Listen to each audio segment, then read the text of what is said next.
Water ಬಾಟಲ್‌ಗಳ್ನ waste ಅಂತ ಡಸ್ಟ್‌ಬಿನ್‌ಗೆ ಹಾಕ್ತಾ ಇದ್ರೆ ಇನ್ಮೇಲೆ ಬಿಸಾಡಕ್ ಹೋಗ್ಬೇಡಿ. ಇದರಿಂದ ನಮ್ಗೆ ತುಂಬಾನೇ ಉಪಯೋಗ ಇದೆ ಫ್ರೆಂಡ್ಸ್. ವಿಡಿಯೋನ ಸ್ಕಿಪ್ ಮಾಡಿದ್ರೆ ಎಂಡ್‌ವರೆಗೂ ನೋಡಿ. Hi friends, welcome back to my YouTube channel. Friends, ಇವತ್ತಿನ ವಿಡಿಯೋದಲ್ಲಿ ನಾವು ಬೇಡ ಅಂತ ಬಿಸಾಕುವಂತ ವಾಟರ್ ಬಾಟಲ್‌ಗಳ್ನ ಯೂಸ್ ಮಾಡ್ಕೊಂಡು ನಮ್ಗೆ ಒಂದು ಒಳ್ಳೆ ಕಿಚನ್ ಆರ್ಗನೈಸರ್‌ಗಳ್ನ ನಾವು ಮನೆಯಲ್ಲಿ ರೆಡಿ ಮಾಡ್ಕೋಬಹುದು. ವಿಡಿಯೋನ ಸ್ಕಿಪ್ ಮಾಡಿದ್ರೆ ಎಂಡ್‌ವರೆಗೂ ನೋಡಿ.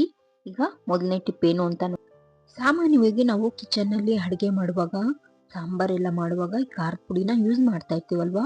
ಇದು ಸ್ವಲ್ಪ ಕೈಗೆ ತಾಗ್ದಾಗ ನಮಗೆ ಉರಿ ಆಗ್ತಾ ಇರುತ್ತೆ. ಕೆಲವೊಬ್ರದ್ದು ಸೆನ್ಸಿಟಿವ್ ಸ್ಕಿನ್ ಇರೋದ್ರಿಂದ ಕೆಲವೊಬ್ರಿಗೆ ಆಗೋದಿಲ್ಲ. ಕೈಗಳು ತುಂಬಾನೇ ಉರಿ ಬರ್ತಾ ಇರುತ್ತೆ. ಹಾಗಿದ್ದಾಗ ಸ್ವಲ್ಪ ಹಸಿ ಹಾಲನ್ನ ಆಗಲಿ ಇಲ್ಲ ಕಾಯಿಸಿರೋಂಥ ಹಾಲು ಯಾವುದೇ ಆಗಲಿ ಬಿಡಿ, ಸ್ವಲ್ಪ ತಣ್ಣಗಿರೋಂಥ ಹಾಲನ್ನ ಕೈಗೆ ಒಂದು ಸ್ಪೂನಷ್ಟು ಹಾಕ್ಕೊಂಡು ಕೈ ಈ ರೀತಿ ರಬ್ ಮಾಡ್ಕೋಬೇಕು.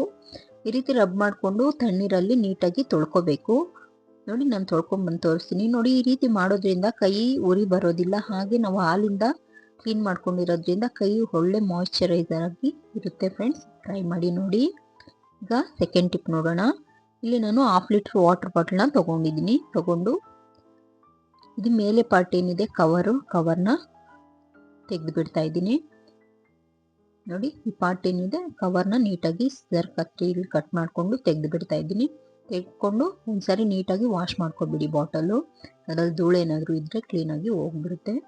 ಸ್ವಲ್ಪ ಚಾಕುನ ಬಿಸಿ ಮಾಡಿಕೊಂಡು ಸ್ಟವ್ ಹತ್ರನೇ ಇಟ್ಕೊಂಡು ಬಾಟಲ್ನ ಈ ರೀತಿ ಬಿಸಿ ಮಾಡ್ಕೊತ ವಿಡಿಯೋದಲ್ಲಿ ತೋರಿಸೋ ರೀತಿಯಲ್ಲಿ ಮೇಲ್ಭಾಗದಿಂದ ಕೆಳಗಡೆ ಒಂದು ಸ್ವಲ್ಪ ಗ್ಯಾಪ್ ಬಿಟ್ಟು ನಾವು ಕಟ್ ಮಾಡ್ಕೋಬೇಕು. ನೋಡಿ, ಆ ಸೈಡ್ ಈ ಸೈಡ್ ಎರಡು ಸೈಡಲ್ಲೂ ನಾವು ಆಪೋಸಿಟ್ ಆಗಿ ಈ ರೀತಿ ಕಟ್ ಮಾಡ್ಕೋಬೇಕು. 3/4% ನಾವು ಬಾಟಲ್ನ ಕಟ್ ಮಾಡಿಕೊಂಡು ನೋಡಿ, ಮತ್ತೆ ಚಾಕು ಬಿಸಿ ಮಾಡಿಕೊಂಡು ಮೇಲ್ಭಾಗದಲ್ಲಿ ಈ ರೀತಿ ರಂಧ್ರಗಳನ್ನ ಸ್ವಲ್ಪ ಗ್ಯಾಪ್ ಇಟ್ಕೊಂಡು ಈ ರೀತಿ ಸ್ವಲ್ಪ ಒಂದು 1/2 ಇಂಚ್ ಅಷ್ಟು ನಾವು ಗ್ಯಾಪ್ ಕೊಟ್ಕೊಂಡು ಹೋಲ್ಸ್ನ ಮಾಡ್ಕೋಬೇಕು. ಈಗ ಇದು ರೆಡಿ ಆಗಿದೆ. ಇದನ್ನ ಯಾವ ರೀತಿ ಯೂಸ್ ಮಾಡೋದು ಅಂತ ನೋಡೋಣ. ಮನೆಯಲ್ಲಿ ನಾವು ಟೀ ಗ್ಲಾಸ್ಗಳೆಲ್ಲ ತುಂಬಾ ಇದೆ ಅಂತಂದ್ರೆ ಮೇಲಕ್ಕೆ ಎತ್ತಿಕ್ತಾ ಇರ್ತೀವಲ್ವಾ, ಎತ್ತಿಕ್ಬೇಕು ಅಂದಾಗ ಈ ರೀತಿ ಬಾಟಲ್ಸ್ಗಳನ್ನ ನಾವು ಇಟ್ಕೊಂಡ್ಬಿಟ್ರೆ ತುಂಬಾ ಈಸಿ ಆಗುತ್ತೆ. ನಮಗೆ ವೇಸ್ಟ್ ಆಗಿ ಬಿಸಾಡೋ ಬದಲು ಈ ರೀತಿ ರಿಯೂಸ್ ಮಾಡ್ಕೋಬಹುದು. ಕಪ್ಸು ಜಾಸ್ತಿ ಇದೆ ಟೀ ಗ್ಲಾಸ್ಗಳು ಅಂದಾಗ ಈ ರೀತಿ ನಾವು ಸ್ಟೋರ್ ಮಾಡಿಡ್ಬೋದು. ಹಾಗೆ ಸ್ಪೂನ್ಸ್ ಅಷ್ಟೇ ಫ್ರೆಂಡ್ಸ್, ತುಂಬಾ ಜಾಸ್ತಿ ಇದೆ ಅಂದಾಗ, ನಾವು ಜಾಗನೇ ಇಲ್ಲ ಕಿಚನ್ ಅಂದಾಗ ಈ ರೀತಿ ನಾವೇನು ಹೋಲ್ಸ್ ಮಾಡ್ಕೊಂಡಿದ್ವಲ್ಲ ಅದಕ್ಕೆ ಈ ರೀತಿ ಚುಚ್ಕೊಂಡು ಇಟ್ಕೊಂಡ್ಬಿಟ್ರೆ ಅಂತೂ ತುಂಬಾ ಈಸಿಯಾಗಿ ನಾವು ಸ್ಪೂನ್ಸ್ಗಳನ್ನ ಎತ್ಕೋಬಹುದು. ನೋಡಿ, ಒಂದು ಒಳ್ಳೆ ಆರ್ಗನೈಸರ್ ರೆಡಿ ಆಗಿದೆ. ಇಷ್ಟ ಆದ್ರೆ ಟ್ರೈ ಮಾಡಿ ನೋಡಿ ಫ್ರೆಂಡ್ಸ್. 2 ಲೀಟರ್ದು ಸ್ಪ್ರೈಟ್ ಬಾಟಲ್ನ ನಾನು ಇಲ್ಲಿ ತಗೊಂಡಿದ್ದೀನಿ. ತಗೊಂಡು ಮೇಲೆ ಕವರ್ನ ರಿಮೂವ್ ಮಾಡಿಕೊಂಡು ಈ ಅರ್ಧ ಭಾಗದಷ್ಟು ನಾನು ಚಾಕುನ ಬಿಸಿ ಮಾಡಿಕೊಂಡು ಕಟ್ ಮಾಡಿ ತಗೊಂಡಿದ್ದೀನಿ ಫ್ರೆಂಡ್ಸ್. ನೋಡಿ, ಸಿಸರಲ್ಲಾದರೂ ಕಟ್ ಮಾಡ್ಕೊಳ್ಳಿ, ಇಲ್ಲ ಚಾಕು ಬಿಸಿ ಮಾಡ್ಕೊಂಡಾದರೂ ಕಟ್ ಮಾಡಿಕೊಂಡು ನಾನು ಮತ್ತೆ ಇಲ್ಲಿ 2 ಹೋಲ್ಸ್ ಮಾಡ್ಕೊತಾ ಇದ್ದೀನಿ. ಚಾಕು ಬಿಸಿ ಮಾಡಿಕೊಂಡು ನೋಡಿ, ಈ ರೀತಿ ಆ ಸೈಡು ಈ ಸೈಡು 2 ಸೈಡಲ್ಲೂ ನಾನು ಈ ರೀತಿ 2 ಹೋಲ್ಸ್ ಮಾಡ್ಕೊಂಡಿದ್ದೀನಿ. ಮಾಡಿಕೊಂಡು ಯಾವುದಾದ್ರೂ ಒಂದು ಗಟ್ಟಿ ದಾರ ತಗೊಂಡು ಒಂದಷ್ಟು ಉದ್ದ ತಗೊಂಡು ಈ ರೀತಿ 2 ಹೋಲ್ಸ್ ಏನು ಮಾಡಿರ್ತೀವಿ ಆ ಹೋಲ್ಸಲ್ಲಿ ಈ ರೀತಿ ತಗೊಂಡು ಗಂಟು ಹಾಕ್ಕೊಬಿಡ್ಬೇಕು. 2 ಬದಿಯಲ್ಲೂ ಇದೇ ರೀತಿಯಲ್ಲಿ ಗಂಟು ಹಾಕ್ಕೋಬೇಕು ಫ್ರೆಂಡ್ಸ್. ನೋಡಿ, ವಿಡಿಯೋದಲ್ಲಿ ತೋರಿಸೋ ರೀತಿಯಲ್ಲಿ ನಾನು ಗಂಟು ಹಾಕ್ಕೊತಾ ಇದ್ದೀನಿ. ಈ ರೀತಿ ಗಂಟು ಹಾಕ್ಕೊಂಡು ಕಿಚನಲ್ಲಿ ಯಾವುದಾದ್ರೂ ಒಂದು ಕಿಟಕಿಗೆ ಇಲ್ಲಾಂದ್ರೆ ಒಂದು ಮೊಳೆ ಯಾವುದಾದ್ರೂ ಹೊಡ್ಕೊಂಡು ಈ ರೀತಿ ನಾವು ಹಾಕ್ಕೊಂಡು ಇಕ್ಕೊಂಡ್ಬಿಟ್ರೆ ಎಷ್ಟೇ ಸ್ಪೂನ್ಸ್ ಇರಲಿ ಬಿಡಿ, ಎಲ್ಲೇ ಚಮಚಗಳೇ ಆಗಲಿ ಇಲ್ಲ ಸೌಟ್ಗಳೇ ಆಗಲಿ ತುಂಬ ಜಾಸ್ತಿ ಇದೆ, ಇಡೋಕ್ಕೆ ಜಾಗನೇ ಇಲ್ಲ ಕಿಚನಲ್ಲಿ ಅಂದಾಗ ಇದು ಒಳ್ಳೆ ಆರ್ಗನೈಸರ್ ಆಗಿ ನಾವು ಯೂಸ್ ಮಾಡ್ಬೋದು. ನೋಡಿ, ಎಷ್ಟು ಚಂದ ಇದೆ ಅಂತ ನೀವೇ ನೋಡ್ತಾ ಇರ್ಬೋದು. ಎಷ್ಟು ಸ್ಪೂನ್ಗಳು ಬೇಕಾದರೂ ಇದರಲ್ಲಿ ನಾವು ಇಟ್ಕೋಬಹುದು ಫ್ರೆಂಡ್ಸ್. ಹಾಗೆ ಎತ್ಕೊಳಕ್ಕೂ ತುಂಬಾನೇ ಈಸಿ ಆಗಿರುತ್ತೆ. ಟ್ರೈ ಮಾಡಿ ನೋಡಿ.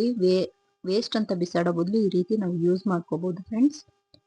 ಈಗ 1 ಲೀಟರ್ ಬಾಟಲ್ನ ನಾನು ತಗೊಂಡಿದ್ದೀನಿ. ತಗೊಂಡು ಮೇಲೆ ಕ್ಯಾಪ್ ಭಾಗ ಏನಿದೆ ನೋಡಿ, ವಿಡಿಯೋದಲ್ಲಿ ತೋರಿಸೋ ರೀತಿಯಲ್ಲಿ ಒಂದು 2 ಇಂಚಷ್ಟು ಮೇಲಿಂದ ಗ್ಯಾಪ್ ಕೊಟ್ಟು ನಾನು ಕಟ್ ಮಾಡ್ಕೊಂಡಿದ್ದೀನಿ. ಈ ರೀತಿ ಕಟ್ ಮಾಡ್ಕೊಂಡಾದ್ಮೇಲೆ ಮತ್ತೆ ಚಾಕು ಬಿಸಿ ಮಾಡಿಕೊಂಡು ನೋಡಿ ಉದ್ದಕ್ಕೆ ಈ ರೀತಿ ಕಟ್ ಮಾಡ್ಕೋಬೇಕು. ನೋಡಿ, ವಿಡಿಯೋದಲ್ಲಿ ತೋರಿಸೋ ರೀತಿಯಲ್ಲಿ ಈ ರೀತಿ ಕಟ್ ಮಾಡಿಕೊಂಡು ಮತ್ತೆ ಅಲ್ಲಿಂದನೇ ಒಂದು 1/2 ಇಂಚು ಗ್ಯಾಪ್ ಕೊಟ್ಕೊಂಡು ಮತ್ತೆ ಇನ್ನೊಂದ್ಸರಿ ನಾವು ಈ ರೀತಿ ಕಟ್ ಮಾಡ್ಕೋಬೇಕು. ಬಿಸಿ ಮಾಡ್ಕೊಂಡು ಚಾಕುನ ಈ ರೀತಿ ಕಟ್ ಮಾಡಿಕೊಂಡು ನಾವು ಕಪ್ಗಳನ್ನ, ಟೀ ಕಪ್ಗಳು ತುಂಬಾನೇ ಇರುತ್ತಲ್ವಾ, ಇದು ಎಲ್ಲಾದ್ರೂ ನಾವು ಇಕ್ಕಿದಾಗ ಮಕ್ಕಳ ಕೈಗೆಲ್ಲ ಸಿಕ್ಕಿದ್ರೆ ಒಡೆದೋಗ್ತಾ ಇರುತ್ತಲ್ವಾ, ಅಕಸ್ಮಾತ್ ಏನು ಕೆಳಗೆ ಬಿದ್ದರೆ ನಾವೇ ಕೈ ಜಾರಿ ಕೆಳಗಡೆ ಬಿದ್ದರೂ ಒಡೆದೋಗ್ತಾ ಇರುತ್ತೆ. ನೋಡಿ, ಈ ರೀತಿ ಬಾಟಲಲ್ಲಿ ನಾವು ಸ್ಟೋರ್ ಮಾಡಿರೋದ್ರಿಂದ ತುಂಬ ಈಸಿಯಾಗೂ ನಾವು ಎತ್ಕೋಬಹುದು. ಹಾಗೆ ಯಾವುದೇ ರೀತಿ ಧೂಳು ಎಲ್ಲ ಬೀಳೋದಿಲ್ಲ. ಬೇಕು ಅಂದಾಗ ನಾವು ತಗೊಂಡು ಯೂಸ್ ಮಾಡಿಕೊಂಡು ಮತ್ತೆ ನಾವು ಈ ಬಾಟಲ್ ಒಳಗಡೆನೆ ಇಟ್ಕೊಂಡ್ರೆ ನೋಡಿ, ಒಂದು ಸೈಡ್ ಗೋಡೆ ಸೈಡಲ್ಲಿ ಕಿಚನಲ್ಲಿ ಒಂದು ಸೈಡಲ್ಲಿ ಇಟ್ಕೊಂಡ್ಬಿಟ್ರೆ ಸಾಕು, ತುಂಬಾನೇ ನೀಟಾಗಿ ಕಾಣ್ತಾ ಇರುತ್ತೆ, ನೋಡೋಕ್ಕೂ ತುಂಬಾನೇ ಚಂದ ಇದೆ ಅಲ್ವಾ ಫ್ರೆಂಡ್ಸ್. ವಿಡಿಯೋ ಇಷ್ಟ ಆದರೆ ಪ್ಲೀಸ್ ವಿಡಿಯೋಗೆ ಲೈಕ್ ಕೊಟ್ಟು ಸಪೋರ್ಟ್ ಮಾಡಿ. ಈಗ ನೆಕ್ಸ್ಟ್ ಟಿಪ್ಪು ನೋಡಿ, ಇಲ್ಲಿ ಒಂದು ಹಾಲ ಬಾಟಲ್ನು ನಾನು ತಗೊಂಡಿದ್ದೀನಿ, ಖಾಲಿ ಆಗಿರುವಂಥ ಹಾಲ ಬಾಟಲ್ದು ಇಲ್ಲಿ ಪಾರ್ಟ್ ಅರ್ಧ ಭಾಗದಷ್ಟು ನಾನು ಇಲ್ಲಿ ಕಟ್ ಮಾಡ್ಕೊಂಡಿದ್ದೀನಿ ಫ್ರೆಂಡ್ಸ್. ಇದನ್ನ ಯಾವ ರೀತಿ ಯೂಸ್ ಮಾಡೋದು ಅಂತ ನೋಡೋಣ. ಹಾಗೆ ಇಲ್ಲಿ ಒಂದು ಗ್ರೀನ್ ಸ್ಕ್ರಬ್ಬರ್ನ ನಾನು ತಗೊಂಡಿದ್ದೀನಿ. ಇದನ್ನ ನಾವು ಗೋಡೆಗಳು ಟೈಲ್ಸ್ ಎಲ್ಲ ಕ್ಲೀನ್ ಮಾಡಬೇಕು ಅಂದಾಗ ಬಾತ್ರೂಮಲ್ಲೇ ಆಗಲಿ ಇಲ್ಲ ಕಿಚನ್ನಲ್ಲೇ ಆಗಲಿ ನೋಡಿ, ಈ ರೀತಿ ಕೈಯಲ್ಲಿ ನಮಗೆ ಗ್ರಿಪ್ ಸಿಕ್ಕೋದಿಲ್ಲ. ಆ ರೀತಿ ಇದ್ದಾಗ ಏನು ಮಾಡಬೇಕು ನೋಡಿ, ಸ್ಟವ್ ಬಿಸಿ ಮಾಡಿಕೊಂಡು ಈ ಹಾಲ ಬಾಟಲ್ದು ಏನು ಕಟ್ ಮಾಡ್ಕೊಂಡಿದ್ವಿ ಸ್ವಲ್ಪ ಬಿಸಿ ಮಾಡಿಕೊಂಡು ಈ ಗ್ರೀನ್ ಸ್ಕ್ರಬ್ಬರ್ಗೆ ಈ ರೀತಿ ಅಂಟಿಸ್ಕೊಬಿಡ್ಬೇಕು. ನೋಡಿ, ವಿಡಿಯೋದಲ್ಲಿ ತೋರಿಸೋ ರೀತಿಯಲ್ಲಿ ಬಿಸಿ ಇದ್ದಿದ ತಕ್ಷಣ ಬಿಸಿ ಇರೋವಾಗೆ ನಾವು ಈ ರೀತಿ ಅಂಟಿಸ್ಕೋಬೇಕಾಗುತ್ತೆ, ಮತ್ತೆ ಅಂಟಿಸೋಕ್ಕಾಗೋದಿಲ್ಲ. ಈ ರೀತಿ ಅಂಟಿಸ್ಕೊಂಡು ನೋಡಿ ಎಷ್ಟು ಈಸಿಯಾಗಿ ನಮಗೆ ಹಿಡ್ಕೊಳಕ್ಕೂ ತುಂಬಾನೇ ಗ್ರಿಪ್ ಆಗಿರುತ್ತೆ, ತುಂಬಾನೇ ಈಸಿಯಾಗಿ ನಾವು ಕ್ಲೀನ್ ಮಾಡ್ಕೋಬಹುದು. ಟೈಲ್ಸೇ ಆಗಲಿ ಇಲ್ಲಾಂದ್ರೆ ಕಿಚನಲ್ಲಿ ಶೆಲ್ಫೇ ಆಗಲಿ, ಅಡುಗೆ ಎಲ್ಲ ಆದಮೇಲೆ ನೀಟಾಗಿ ನಾವು ಕ್ಲೀನ್ ಮಾಡ್ಕೊಳಕ್ಕೆ ತುಂಬಾನೇ ಈಸಿ ಆಗುತ್ತೆ ಫ್ರೆಂಡ್ಸ್. ಟ್ರೈ ಮಾಡಿ ನೋಡಿ, ಇಷ್ಟ ಆದರೆ ಅಂತೂ. ನನಗಂತೂ ಈ ಟಿಪ್ಪು ತುಂಬಾನೇ ಇಷ್ಟ ಆಯಿತು. ನಿಮ್ಗೆ ಹೇಗೆ ಅನ್ನಿಸ್ತು ಅಂತ ಕಾಮೆಂಟ್ ಬಾಕ್ಸಲ್ಲಿ ಕಮೆಂಟ್ ಮಾಡಿ ತಿಳಿಸಿ. ಹಾಗೆ ಒಂದು ರಿಕ್ವೆಸ್ಟ್ ಫ್ರೆಂಡ್ಸ್, ಪ್ಲೀಸ್ ವಿಡಿಯೋ ನಿಮ್ಗೆ ಇಷ್ಟ ಆದರೆ ನನ್ನ ಚಾನಲ್ಗೆ ಸಬ್ಸ್ಕ್ರೈಬ್ ಮಾಡಿಕೊಂಡು ಸಪೋರ್ಟ್ ಮಾಡಿ. ಈಗ ನೆಕ್ಸ್ಟ್ ಟಿಪ್ ನೋಡೋಣ. ಇಲ್ಲಿ ನಾನು ಒಂದು ಅರ್ಧ ಹೋಳಷ್ಟು ನಿಂಬೆಹಣ್ಣನ್ನ ತಗೊಂಡಿದ್ದೀನಿ. ಈ ರೀತಿ 4 ಭಾಗ ತಗೊಂಡು ಈ ರೀತಿ ಸಣ್ಣ ಸಣ್ಣ ಪೀಸ್ಗಳಾಗಿ ನಾನು ಕಟ್ ಮಾಡ್ಕೊತಾ ಇದ್ದೀನಿ. ನೋಡಿ, ಈ ರೀತಿಯಾಗಿ ಕಟ್ ಮಾಡಿಕೊಂಡು ನಾವು ವೆಯ್ಟ್ ಲಾಸ್ ಆಗಬೇಕು ಅನ್ನೋರಿಗೆ ಈ ಟಿಪ್ಪು ತುಂಬಾನೇ ಯೂಸ್ ಆಗುತ್ತೆ. ನಾವು ಎಷ್ಟು ನೀರು ಕುಡಿತೀವಿ ಅಂತ ಅನ್ಕೊಂಡಿರ್ತೀವೋ ವಾಟರ್ ಬಾಟಲ್ಗೆ ಅಷ್ಟು ನೀರು ತುಂಬಿಸ್ಕೊಂಡು ಈ ರೀತಿ ನಿಂಬೆಹಣ್ಣು ಕಟ್ ಮಾಡಿರ್ತೀವಲ್ಲ ಪೀಸ್ಗಳನ್ನ ಈ ನೀರಿಗೆ ಹಾಕ್ಕೊಂಡು ನಾವು ಬೆಳಗ್ಗೆಯಿಂದ ಸಂಜೆವರೆಗೂ ಕುಡಿತಾ ಈ ನೀರನ್ನ ಬರ್ತಾ ಇದ್ರೆ ಖಾಲಿ ಆದಂಗೆಲ್ಲ ನೀರು ಸ್ಟೋರ್ ಮಾಡ್ಕೊತಾ ಇರ್ಬೋದು. ಈ ನೀರನ್ನ ಕುಡಿತಾ ಬರ್ತಾ ಇರಿ, ತುಂಬಾನೇ ಬೇಗನೆ ವೆಯ್ಟ್ ಲಾಸ್ ಆಗುತ್ತೆ ಫ್ರೆಂಡ್ಸ್. ಖಂಡಿತ ಟ್ರೈ ಮಾಡಿ ನೋಡಿ. ನನಗಂತೂ ನಾನು ಇದೇ ರೀತಿ ಮಾಡಿ ವೆಯ್ಟ್ ಲಾಸ್ ಆಗಿದ್ದೀನಿ, ಅದಕ್ಕೆ ನಿಮಗೆ ಸಜೆಸ್ಟ್ ಮಾಡ್ತಾ ಇದ್ದೀನಿ.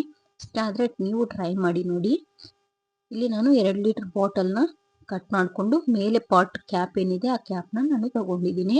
ಸೂಜಿನ ಬಿಸಿ ಮಾಡಿಕೊಂಡು ಸಣ್ಣ ಸಣ್ಣದಾಗಿ ಈ ರೀತಿ ಹೋಲ್ಸ್ನ ಮಾಡ್ಕೊತಾ ಇದ್ದೀನಿ ಫ್ರೆಂಡ್ಸ್.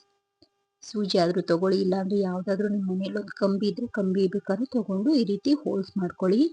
ಹಾಗೆ ಮೆಟಲ್ ಬಳೆ ವೇಸ್ಟ್ ಅಂತ ಶೇಡ್ ಆಗಿರೋವಂಥದನ್ನ ಸೈಡ್ಗೆ ಬಿಸಾಡೋ ಬದಲು ಈ ರೀತಿ ಯೂಸ್ ಮಾಡ್ಕೊಳ್ಳಿ. ಒಂದು 2 ಇಂಚು ಗ್ಯಾಪ್ ಕೊಟ್ಕೊಂಡು ಈ ರೀತಿ ಎಸ್ ಶೇಪಲ್ಲಿ ನಾನು ರೆಡಿ ಮಾಡ್ಕೊಂಡಿದ್ದೀನಿ. ಉಕ್ಕು ಇರುತ್ತಲ್ವ ಆ ಟೈಪಲ್ಲಿ. ಹಾಗೆ ಕ್ಯಾಪು ಒಂದು ಹೋಲ್ ಮಾಡಿಕೊಂಡು ಒಂದು ದಾರನ ಹಾಕ್ಕೊಂಡಿದ್ದೀನಿ. ಈ ಉಕ್ಕು ಏನಿರುತ್ತೆ ಇದನ್ನೆಲ್ಲ ನಾವು ಹೋಲ್ಸ್ ಮಾಡಿರೋ ಅಂತ ಇದಕ್ಕೆ ಸಿಕ್ಸ್ಕೊಂತ ಬರಬೇಕು ಸುತ್ತಲೂ ಬಾಟಲ್ಗೆ. ನೋಡಿ, ಈ ರೀತಿಯಾಗಿ ಎಲ್ಲೆಲ್ಲಿ ಹೋಲ್ಸ್ ಮಾಡಿರ್ತೀವೋ ಅಲ್ಲೆಲ್ಲ ನಾವು ಈ ರೀತಿ ಬಳೆಗಳಿಂದ ಮಾಡಿರೋ ಅಂಥ ಹುಕ್ನ ಸಿಕ್ಸ್ಕೊಂತ ಬರಬೇಕು.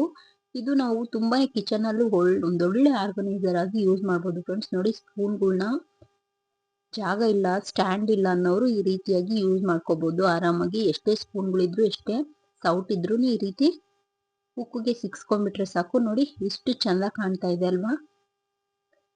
ಎಷ್ಟೇ ಇರ್ಲಿ ಬಿಡಿ, ತುಂಬಾ ಚೆನ್ನಾಗಿ ಕಡಿಮೆ ಜಾಗ ಇದ್ರೂ ನಾವು ಈ ರೀತಿಯಲ್ಲಿ ಆರ್ಗನೈಸ್ ಮಾಡ್ಕೋಬಹುದು.